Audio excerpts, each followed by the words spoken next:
Hello, I'm David Williams, and I'm here to explain my involvement in exposure radio in a station management capacity. Within the hierarchy of a typical professional radio station, there is more often than not the role of station manager. This role, as described by skillset.org, involves the day-to-day running of a radio station and leading a management team to meet key objectives of the station in terms of output and audience. However, in exposure radio, we didn't have a typical radio station in many senses of the word. The station was a unique academic project that aimed to give us students as close to an authentic experience of working in the professional industry as possible. There is one element to the professional radio station, though, that our project could not replicate, and that's resources. By resources, I'm not simply referring to equipment like mics and editing software, but also personnel. One of the UK's biggest corporations, the BBC, has a wealth of bodies that can be called upon to enable it to produce live content for its stations 24 hours a day, 7 days a week. However, we didn't have that luxury, and so Exposure Radio had to restrict its broadcasting hours to between 10 AM and 5 PM. This helped us keep the workload for team members to a reasonable level and maintain the quality of programming we wanted to produce. Also, our hierarchy had to be different to that of a professional station. Instead of having a designated station manager, each team member had to take on the role in order to ensure the station had a rounded, fluid sound. The senior producers took on the role in a larger capacity throughout the 3 weeks though, as they had editorial judgment over all the content produced, so they could tell me either Di, that's great, that's definitely going to be going on Exposure. Or the more likely, Di, you need to sort this out, mate. As I said earlier, Exposure was an academic project, and so we had to hit certain briefs, and this affected our choice of target audience. As we were a station for the University of Glamorgan, we needed to cater not just for the students, but also the lecturers and all other staff.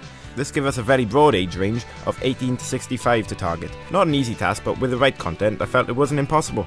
When we were looking at who to emulate in terms of sound and content, there were a number of stations that were brought up, and when we looked at the radar figures, we found that BBC Radio 2 was the most listened to station in Wales, but we knew we couldn't compete with them, but we felt that to make Exposure as successful and professional sounding as possible, it was a great station to emulate. We also looked at some stations closer to home, such as Capital Real Radio and BBC Radio Wales.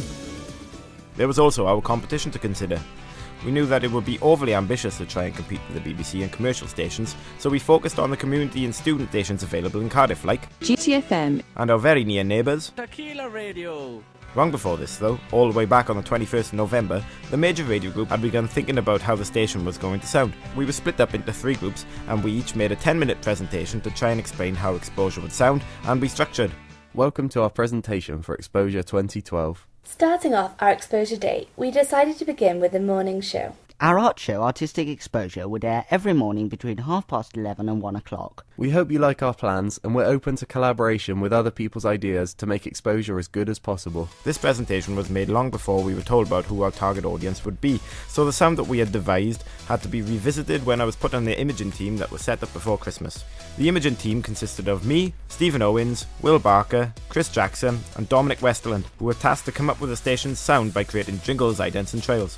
The team had a number of meetings before and after Christmas and corresponded over a group page on Facebook over the weeks we were away for festive celebrations. During one meeting, I came up with the idea of creating a 3-note melody that would be used as an audio logo. I had the idea from watching Charlie Brooker's Screen Wipe, where comedian and musician Matt Berry spoke about the late Ronnie Hazelhurst, who composed the theme tune to Last of the Summer Wine, amongst many others. Berry pointed out that the theme of Last of the Summer Wine incorporates the show's title in its melody, and as you're listening to the show, you're subconsciously saying the title in your head. It's the last of the summer wine. A prime example of a radio station using this method is Radio 1. Radio 1. I wanted this for Exposure as I thought it would be a great way to get people to remember the station's name. Unfortunately, none of our imaging team had the technical ability to create what I'd thought up, so we went to 2 music tech students before Christmas to see if they could help. We were in dialogue over the holidays, but though they said, Yeah, it's a great idea, they eventually conceded. but we're too busy, sorry. We then asked Chris Jackson's flatmates, who were also music techs, to make something up for us, but after being told, Yeah, we'll knock something up over the weekend. nothing came of it and we were left pretty short of time. And while we were busying ourselves with trying to think of jingles and idents, we were also doing a White Network week. And at the end of the week we were tasked to create an hour-long show reel to be played out around the university. And for this we needed to create jingles. I was asked to create 3 jingles, each with 3 different voices saying the same line. I needed some sort of music underneath and decided to use a song by Darwin Dees called Up in the Clouds. Initially the idents were only for the hour-long show reel, but as many liked the sound of it, we decided that the idents formula would be used for the station, and I believe in doing so it helped give the station a more fixed identity. This is Spotlight on Glamorgan on Exposure Radio. When considering our music policy, we wanted to make sure we were offering something different to any other local station, but also something that would appeal to our target audience. Cardiff's two student radio stations, Express and Tequila, mainly play chart and alternative music, which is catering for the younger target audience, while Radio Cardiff is an urban station which plays mainly mobile tracks.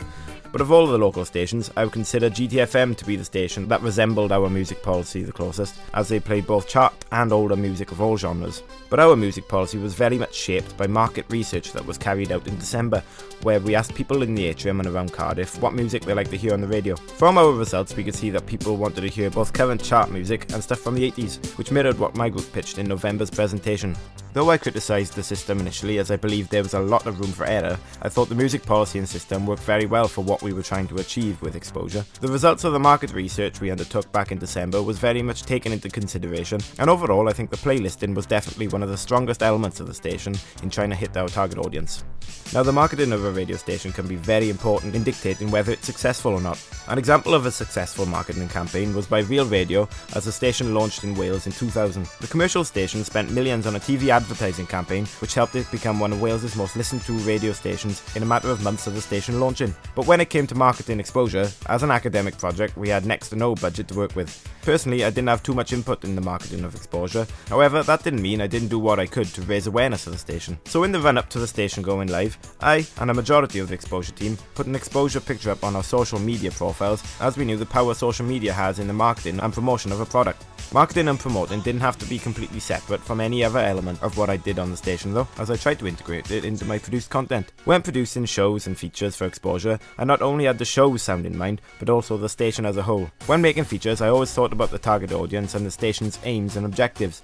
One of the main examples I can give was the campus quiz feature that was included in the very first brunch show. As a small, newly formed station, we had to do our utmost to get the word of Exposure out to the students and lecturers, especially those in Treforest and Glyntaff. In that respect, I feel Campus Quiz helped promote the station, as by getting members of our team to other campuses as well as the atrium, and getting them to chat to people about Exposure, it would help raise the station's profile at all three campuses. Also, when thinking of content, one of the major things to consider was its relevancy to the station and target audience. This was especially the case when it came to interviews, but I found the simplest way to make sure the interviewee was relevant was to link them in some way to the university.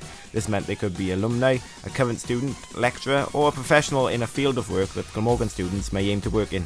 During the second and third week we had theme days, and as part of my role as producer, it was important for me to consider the themes in order to maintain the station's sound and focus of the day. My main contribution to a theme day was my Spotlight on Glamorgan Royal Welsh College of Music and Drama special. However, this show brought up another aspect of station management that I didn't anticipate.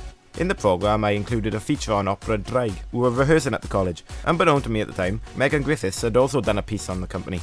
Me and Meg spoke briefly and decided that it would be best to let the senior producer of the day decide if the pieces were too similar. Thankfully they were both given the green light, so when I recorded the links with Andrew Ellis' story, I included in the script that there was more about the operatic company coming up in Meg's show.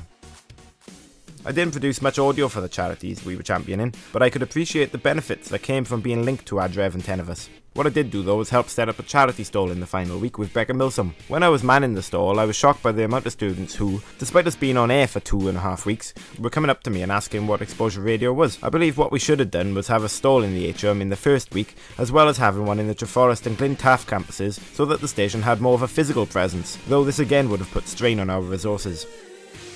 Station management also includes doing administrative work. My main contribution to this came on the Friday before Exposure began, when Julie Kizik asked, David, could you create a studio booking chart and worksheet, please? I created them, but when Exposure began, it was clear to see that the sheets weren't going to work. There were a number of reasons for this, but both had a mutual flaw in that no one during Exposure had the luxury of knowing what they'd be doing, when they'd be doing it, and how long it would take, making both charts pretty redundant. I also moved jingles and idents to their designated carts in order to avoid confusion and save time. I'd seen over the first couple of live shows that producers were panicking when they couldn't find an ident or trail, so I put things in their rightful place on the system in order to make everyone's life a little bit easier. Now, if I were Doctor Who and able to jump in the TARDIS and go back in time and do Exposure Radio all over again, there are a number of things I would look to change and improve on to maximise the potential of the station. For my first change, I've come to the start of November, the time I believe the imaging team should have been put together. I feel one of the biggest mistakes of Exposure Radio 2012 was starting the process of shaping the station too late into the year. Our team was put together just 2 weeks before the Christmas break, and I felt that we were left with a severe lack of time to create what was being asked of us, and that's why we were unable to create the imaging package we envisaged. My next change would be to make the target audience far more focused. I always had my reservations of targeting such a broad age range, as it made me think of the well-known phrase, You can't please all of the people all of the time. when you think most professional radio stations, including Radio Wales, Radio 2 and Real Radio, narrow their target audience down so much that they can imagine their perfect listener, it makes our target demographic seem absurdly large and unfocused. And it is my belief that if we had targeted only students from the beginning, we could have marketed the station better and made more students aware of what we were doing. The amount of students at the university far outnumbers the staff, and I think the station needs to put more effort into targeting its larger potential audience. Yes, this was an academic project, but as the aim is to replicate working in a professional environment, we need to mirror what the professional stations do in terms of marketing and branding. If this is attempted, I believe future Exposure Radio projects can, if only for a short time, compete with the very best.